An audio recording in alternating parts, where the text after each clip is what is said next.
काय मग पुणेकर, सायकलिंगची स्पर्धा झाली आणि आपले रस्ते अगदी चकाचक झाले. बघा ना, रस्त्यांनाही कळतं ना की इव्हेंट आहे, बाहेरची माणसं येणार आहेत. आणि रोज जेव्हा हेच पुणेकर खड्ड्यांमधून जातात ना, तेव्हा हेच रस्ते म्हणतात, अहो जरा ऍडजस्ट करा. पण याच सायकलिंग स्पर्धेसाठी रस्ते अगदी गुळगुळीत केले होते, ट्रॅफिक कसं कंट्रोलमध्ये होतं आणि सगळं काही अगदी व्यवस्थित होतं. आणि गंमत माहितीये का, ही स्पर्धा पुणेकरांसाठी अशी काही प्रतिष्ठित होती की अक्षरशः त्यासाठी अँब्युलन्स सुद्धा थांबवून ठेवली. म्हणजेच काय, तर पुण्यातली माणसं मात्र सेकंड प्रायोरिटी आहेत. नाही, माझा विरोध काही स्पर्धेला नाहीये. स्पर्धा व्हायला हव्यात, विकासही व्हायला हवा, खेळही खेळले गेले पाहिजेत. पण त्यासोबत पुणेकरांच्या विकासाचाही विचार करायला हवा की एका दिवसाच्या स्पर्धेसाठी जर एवढी मोठी तयारी करता येऊ शकते, रस्ते गुळगुळीत होऊ शकतात, तर मग इतर दिवशी हे का नाही होत?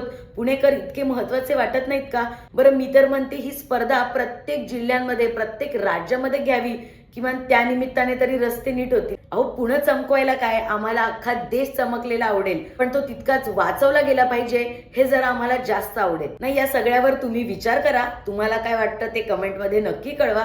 आणि ही स्पर्धा जरा सगळ्याच राज्यांमध्ये भरवता येते का, तेही बघा.